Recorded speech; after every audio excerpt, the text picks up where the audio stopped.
नमस्कार। परख के इस विशेष कार्यक्रम में आपका स्वागत है। मेरा नाम हिलाल अहमद है।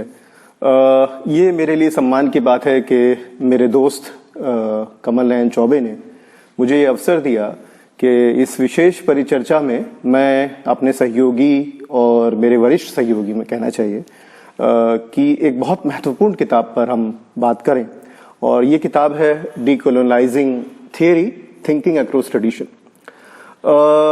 इस किताब या अपनी बातचीत को शुरू करने से पहले मुझे लगता है कि ये जरूरी है कि इस विषय पर बात की जाए कि इस किताब पर चर्चा क्यों होनी चाहिए। आमतौर पर दोस्तियों यारियों में बातें चलती रहती हैं। हम ये कोशिश करते हैं कि हम अपने दोस्तों की किताबों को पर चर्चा करें और उसको आम फहम बनाएं, लेकिन इस किताब में कुछ ऐसी 4 बातें मुझे लगती हैं वो हैं जो इसको बहुत ही ज्यादा महत्वपूर्ण बनाती हैं। पहली चीज जो है वो है कि जब भी हम कोई सैद्धांतिक सवाल पूछते हैं तो एक लगे बंधे जो ढांचे हमारे पास सिद्धांतों के हैं उनको तोड़कर क्या बिल्कुल खुलेपन के साथ किसी नए ढांचे या किसी असेंबलेज, अगर मैं आदित्य भाई की किताब की दृष्टिकोण से देखूं, क्या वो संभव है कि नए ढांचे के निर्माण को करने के साथ साथ उसे खुला बनाया जा सके, खास तौर से सैद्धांतिक ढांचा और ऐसे ढांचे जो हमें जिसे हम वेस्ट कहते हैं या पश्चिमी राजनीतिक चिंतन ने दिए हैं सोशल साइंसेस की दुनिया में, क्या हम उनके बाहर जाकर भी सोच सकते हैं? क्या हम अपनी दुनिया को अपनी नजर से अपनी अवधारणा और अपने फ्रेम्स के साथ में व्याख्यात कर सकते हैं? तो ये पहली विशेषता मुझे लगती है इस किताब की है। दूसरी विशेषता जो कि जुड़ी हुई विशेषता है वो है सिद्धांत रचना की प्रक्रिया। सिद्धांत रचना और सिद्धांत निर्माण में मुझे लगता है कि फर्क करना चाहिए। आमतौर पर हम ये मान लेते हैं कि सिद्धांत का निर्माण होता है, लेकिन सिद्धांत रचना एक खुलेपन की तरफ इशारा देती है। और इस किताब की सबसे बड़ी खूबी ये है कि अपनी बात कहकर किस तरह से पाठक सिद्धांत रचना की प्रक्रिया में शामिल हो। तीसरी बात जो है वो पद्धति परक है, यानी एक जिसे हम अंग्रेजी में बोले मेथोडोलॉजिकल मूव्स, कैसे आप सिद्धांत की दुनिया में कदम रखते हुए रचना प्रक्रिया में पद्धति परक, जब आप एक पद्धति का निर्माण करते हैं और उस पद्धति के निर्माण के साथ साथ ये भी बताते जाते हैं कि इस पद्धति से मैं इस निष्कर्ष पर पहुंचा, वो इसकी तीसरी विशेषता है। और चौथी विशेषता मैं अपने हिसाब से मैं कहना चाहूंगा वो है इसकी भाषा। ये मेरा अपना सौभाग्य है कि इस किताब को मैंने बस शुरू किया और बिना पेंसिल और कलम उठाए, बिना नोट्स बनाए मैं पूरी किताब पढ़ गया। तो इसकी भाषा का खुलापन इतना महत्वपूर्ण है। अंग्रेजी में लिखी गई किताब है निसंदेह, लेकिन अंग्रेजी में सिद्धांत की भाषा के जार्गन में बिना फंसे अगर अपनी बात को स्पष्ट तौर पर कहने की क्षमता है तो उस किताब में है, और यही इस किताब की चौथी सबसे महत्वपूर्ण विशेषता है। तो आदित्य भाई, आपका स्वागत है। प्रोफेसर आदित्य निगम किसी भी तरह के परिचय के मोहताज नहीं है, ऐसा कहा जाता है लेकिन मेरे वरिष्ठ सहयोगी हैं, और मैं अगर ये कहूं कि अपने बौद्धिक जीवन में जब भी मुझे कोई संकट की स्थिति सामने आई तो मैंने आदित्य भाई आपकी लेखन का सहारा लिया। ये लेखन, क्योंकि जिस परंपरा से आप आ रहे हैं मैं भी उसी परंपरा से आया, और जब मैं हताश होने लगा तो मैंने देखा कि आप जिस तरह का डायरेक्शन ले रहे हैं वो डायरेक्शन उन सवालों को एड्रेस कर रहा है जो किसी भी असंतुष्ट, अगर मैं कहूं मार्क्सवाद से असंतुष्ट व्यक्ति के लिए है, तो वो डायरेक्शंस सही थी। लेकिन सबसे महत्वपूर्ण बात ये थी कि आप ये बताते चले कि वो डायरेक्शन कैसे ली गई, क्यों ली गई और उसके क्या निष्कर्ष निकले। तो आदित्य भाई, जो बात हम आपसे करना चाहते हैं वो ABC है और कुछ नहीं है। A, आप खुद ऑथर, B, इस किताब के जरिए कुछ सवाल, और C, आलोचना, क्रिटिसिज्म।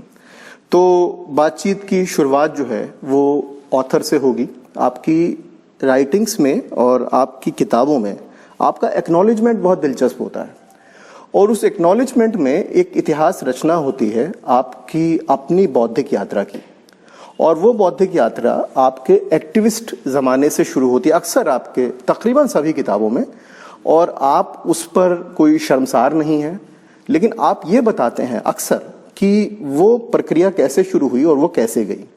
और वो कैसे आप इस लेखन की दुनिया में और ख़ास तौर से क्योंकि सिद्धांत रचना और जिस तरह का एक रेडिकल मुझे लगता है कि अटेम्प्ट है, एक रेडिकल कोशिश है इस किताब में, वो केवल बौद्धिक दुनिया में प्रोफेशनल एकेडमिक्स नहीं कर सकते।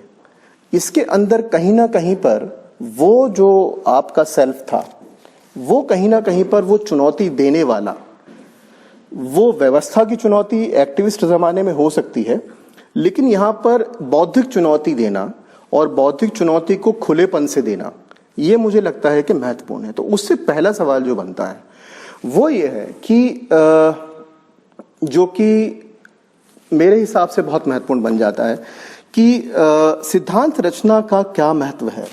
क्या ये नई किस्म की प्रैक्टिस है जिसको कि आप, और ये इस किताब में कई सारी जगह पर है, आप ऑथर की लोकेशन पर कई बार टिप्पणी करते हैं, जाइजैक वाला चैप्टर हो या पहला ही चैप्टर हो या टेलर वाला चैप्टर हो, टेलर का जब भी जिक्र आ रहा है जहां पर कि आप लोकेशन को बहुत महत्व देते हैं।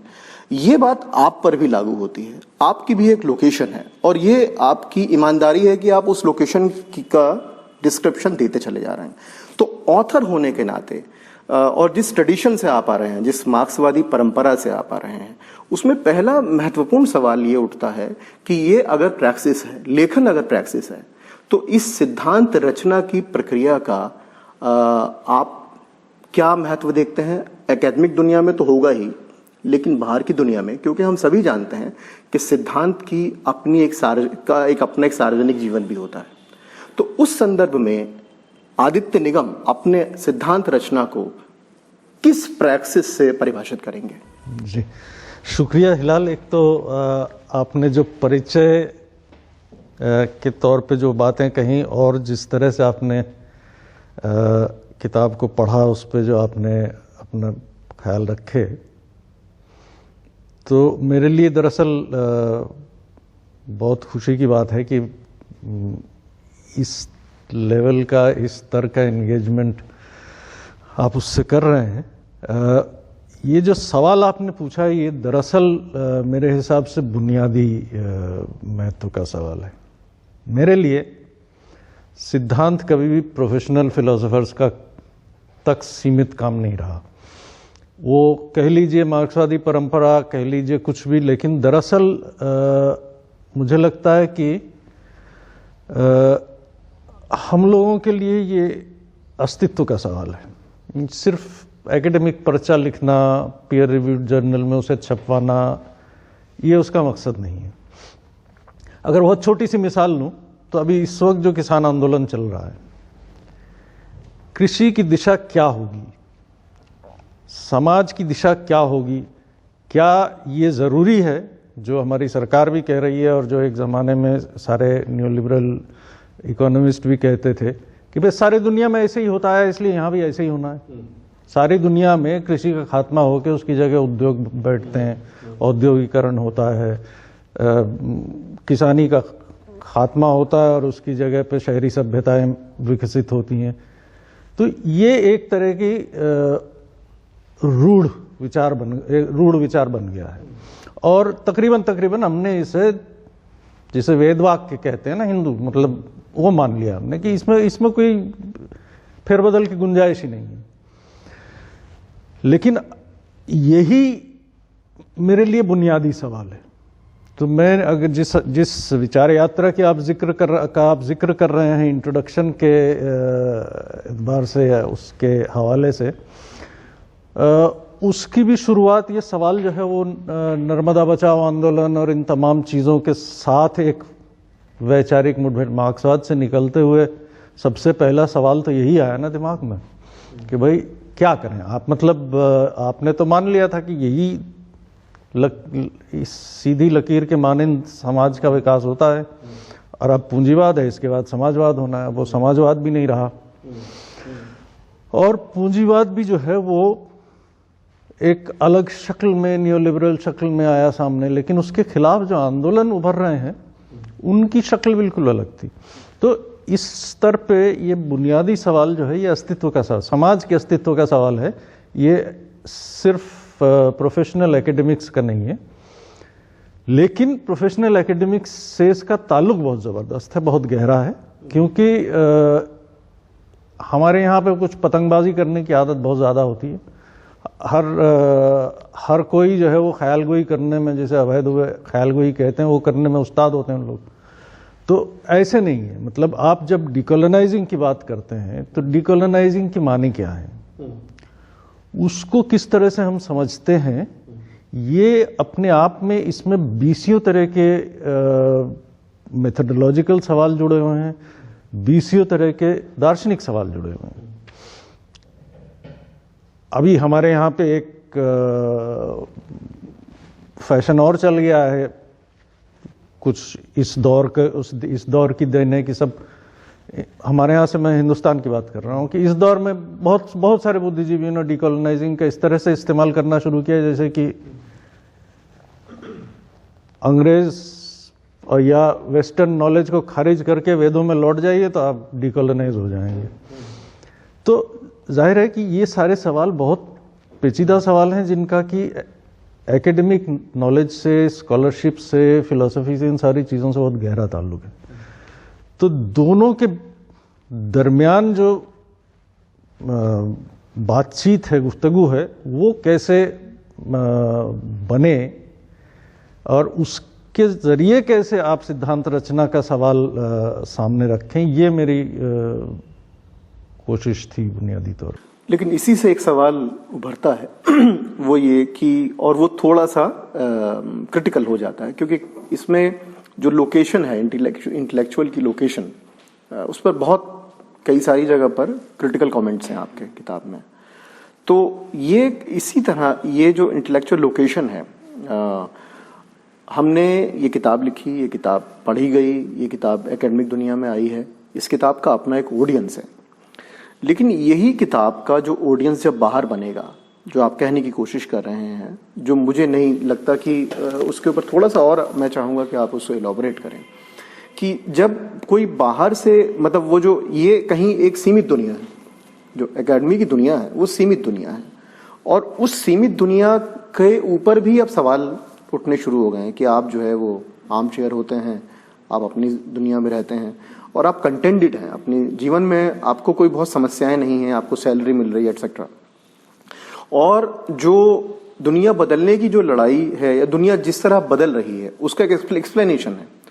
तो वो जो दूरी है, एक जो नीचे चलने वाले आंदोलन या प्रक्रियाएं, और एक हमारी दुनिया जिसमें कि हम बहुत मेहनत करके, इंगेज करके एक इंटेलेक्चुअल प्रोडक्ट निकाल रहे हैं, उसकी दूरी को कैसे एड्रेस किया जाए। क्योंकि ये सवाल CSDS के अंदर बहुत, इस पर पिछले 50-60 सालों में बहुत इस पर बहस हुई है। तो आप इस सवाल को कैसे देखते हैं? वो फिर दोबारा से आपके अपनी उस ट्रेडिशन से जहां से आप निकल कर आए, उससे बहुत महत्वपूर्ण हो जाता है। देखिए, ये फिर एक दिलचस्प सवाल है, क्योंकि मैं जब फुल टाइम पॉलिटिक्स छोड़ के एकेडमिक्स की तरफ रुख किया मैंने, तो हकीकत यह है कि मेरे CV में जो 25 साल का गैप था, 25-30 साल का, वो एकमात्र पुरानी CSDS के जो हमारे एस्टेब्लिश्ड जो स्कॉलर्स थे, धीरूभाई शेठ, आशीष नंदी, रजनी तो तब तक रिटायर हो चुके थे, लेकिन फिर भी मेरा ख्याल है चर्चाएं उनके साथ भी होती होंगी। तो इन लोगों का के लिए वो 30 साल गैप जो है वो एसेट था। मतलब ये शायद कहीं और मुझे जगह नहीं मिलती। ये मौका CSDS में इसलिए मिल पाया क्योंकि उन लोगों की नज़र में अगर मैं 25 साल 30 साल पॉलिटिक्स में लगाने के बाद एकेडमिक्स में आ रहा हूं, तो उन्हें लगा कि यही, क्योंकि ये कोशिश एक मायने में लोकायन के जरिए हो रही थी कि किस तरह से एक्टिविस्ट डायलॉग्स को एक मेथोडोलॉजिकल शेप दिया जाए, कि जगह जगह पे आप एक्टिविस्टों के साथ, ये पोस्ट इमरजेंसी पीरियड में जो हुए, जगह जगह पे डायलॉग्स हुए, वो डायलॉग्स की रिकॉर्डिंग हुई, वही एक तरह से रॉ मटेरियल बना जिसके आधार पे रजनी कोठारी ने भी लिखा, धीरूभाई शेठ ने भी लिखा। तो ये उनकी नज़र में तो ये अहम था ही। मैं फ्रैंकली तब तक CSDS की हिस्ट्री को उतना ज़्यादा गहराई से नहीं जानता था। आशीष दा की राइटिंग से मैं थोड़ा फिर भी वाकिफ था, ज़्यादा वाकिफ था। लेकिन यहाँ आने के बाद अब फिर चूंकि पॉलिटिक्स में ही मेरा ज़्यादातर मेरी दिलचस्पी थी, तो मतलब वो लगातार एक एंगेजमेंट का की ज़मीन बन गया मेरे लिए। अब इसको कैसे ये जो दो जगहों का संवाद है, जो गुफ्तगू है, इसको कैसे कॉन्क्रीटली शेप दिया जाए। मतलब मैं इत्तेफाक की बात है कि शायद मैंने आज तक कोई पीयर रिव्यूड जर्नल में लेख नहीं लिया। मतलब किताबें ज़रूर जो लिखी हैं वो सब पीयर रिव्यू होती हैं, कहीं ना कहीं पब्लिशर रिव्यू करा के वो करते हैं। लेकिन मेरे सामने जो मॉडल्स थे एक तरह से, वो उस अर्थ में एकेडमिक मॉडल्स नहीं थे। तो आप रजनी की किताबें, रजनी कोठारी की किताबें देखेंगे तो कोई अजंता पब्लिशर से छपी है, कोई कहाँ से छपी है, मतलब कोई पब्लिशर जो है वो उतना अहम मसला नहीं था। किताब छप के आनी चाहिए बाजार में, उसके बाद फिर वो क्या कह रहे हैं और कहाँ तक वो उनकी बात में दम है और उनके नाम में दम है। वो नाम भी इसलिए दम हुआ क्योंकि उसकी बात में कुछ दम है, तो इसलिए वो उसने अपना बाजार खुद बना लिया। एम.एन. रॉय की जो किताबें हैं, मतलब मैं जिस उसमें, हमारे फादर रॉयिस्ट थे तो मेरा वहाँ बहुत वो था, तो रॉय की किताबें बहुत मैं शुरू में देखा करता था, पढ़ा करता था। तो अब वो मोटी मोटी किताब रीजन, रोमांटिसिज्म, रेवोल्यूशन जो है वो भी ऐसे ही कुछ अजंता पब्लिशर से कहीं से, पहले वो रेनेसांस पब्लिशर से छपी, उसके बाद उधर से। तो वो एक सवाल मेरे लिए एक मायने में नगण्य था, मतलब, लेकिन थोड़ा सा एक आध जगह जो इस तरह का तजुर्बा हुआ, उससे मुझे और यकीन हो गया कि इस दुनिया के लिए इस तरह से मुझे नहीं लिखना है। क्योंकि वो पीयर रिव्यूअर जब कमेंट करता, खासतौर से जो इंटरनेशनल जर्नल्स के पीयर रिव्यूअर्स हैं, उनके कमेंट्स में अक्सर आपको वही आग्रह मिलेगा, इसमें हबरमास क्यों नहीं कोट किया है, उसमें फलां क्यों नहीं कोट किया है, उसमें इस बारे में आपने इसका जिक्र किया है तो इसके बारे में फलां ने कुछ कहा है, उसको आप क्यों नहीं लेके आते हैं बीच में। तो मेरा उस फलां से कोई मतलब नहीं है। मेरा कहने का मतलब ये था कि मुझे जहां सार्थकता दिखाई देगी या रेलेवेंस दिखाई देगा या प्रासंगिकता दिखाई देगी, मुझे किसी से परहेज नहीं है। और वो आप किताब पढ़ के भी समझे होंगे कि मैं इसमें कोई वेस्टर्न फिलॉसफी से पूरी तरह एंगेजमेंट है, लेकिन उस फ्रेम में उसको फ्रेम करना, ये जो है, ये मेरे पूरे पर्पस को ही एक तरह से विफल कर देता। नहीं, लेकिन जो सवाल मैं जो आपसे जानना चाह रहा हूँ, क्योंकि हम ये फ्रेम वाले सवाल पर तो लौटेंगे ही, सवाल, और वो ये है कि जो दूरी है, जो लोकायन का आपने जिक्र किया या कोठारी साहब का जिक्र किया, जो ये दूरी है, जो संवाद की जो संभावनाएं थी एक समय में, जो एक्टिविस्ट इंटेलेक्चुअल संवाद होता था, वो बहुत हद तक अब उस स्तर का नहीं रहा है और तकरीबन खत्म होने के कगार पर है। दूसरी तरफ जो एकेडमिक दुनिया है, उसके ऊपर रोज नए से नए प्रश्न चिन्ह लग रहे हैं, और ज्यादा बड़ा जो क्रिटिसिज्म है, ये मेरा आखिरी सवाल है ऑथर वाले कॉन्टेक्स्ट में, फिर हम किताब पर चलेंगे। ज्यादा बड़ा जो मुझे लग रहा है संकट है, वो वैधता का है कि आपकी वैधता क्या है। आप यहाँ बैठे हैं, आप किताब लिख रहे हैं, किताब जनता तक नहीं पहुंचती है, तो जो रवीश के शब्दों में कहूँ, व्हाट्सएप यूनिवर्सिटी चल गई है, एटसेट्रा। तो जो गैप है, ये बहुत महत्वपूर्ण किताब है, इसको मैं पढ़ूंगा, मेरे जैसे और लोग भी पढ़ेंगे, लेकिन वो जो गैप हमारे इसमें बन गया है, मतलब जो एक्टिविस्ट की दुनिया है, और वो है आज भी है और बहुत बड़ी दुनिया है, और दूसरी दुनिया हमारी दुनिया है, तो जो गैप है उसको एड्रेस करने के लिए आपको क्या लगता है कि क्या होना चाहिए? क्योंकि ये किताब का इसके अंदर एक रेडिकल इम्पल्स है। देखिए, वो तो एक मायने में आप और हम एक तरह से उस पर जूझ ही रहे हैं। CSDS में भारतीय भाषा कार्यक्रम का होना, हिंदी में प्रतिमान का निकलना, एक कोशिश ये थी कि जब तक वो दरअसल अंग्रेजी के दायरे से बाहर नहीं निकलेगा, तो पहली तो यह है कि वो हिंदी पाठक के पास उपलब्ध हो। वो अक्सर जो है वहाँ पे एक्टिविस्ट और स्कॉलरशिप का वो कम हो जाता है, डिफरेंस कम हो जाता है, क्योंकि जो MA के स्टूडेंट्स हैं, MPhil PhD के लेवल पे भी जो हिंदी में MPhil PhD कर रहे हैं, वही कहीं ना कहीं एक्टिविज्म से भी जुड़े हुए हैं, उन्हीं के जरिए वो पुल बनता है और फिर वो आगे बात जो है वो नए किस्म के डायलॉग्स के रास्ते खुलते हैं। तो इसलिए भारतीय भाषाओं में सोशल साइंस का होना वो अपने आप में एक महत्वपूर्ण कड़ी है इसमें, इस दूरी को पाटने में। तो शुक्रिया आदित्य भाई। ये वाला सेगमेंट हम यहीं पर ख़त्म करते हैं, जिसमें कि हमारा A सेगमेंट था। ये हमने ऑथर यानी लेखक से उसकी अपनी लेखन यात्रा पर बात की। अगले सेगमेंट में आपसे फिर मुलाकात होगी। नमस्कार।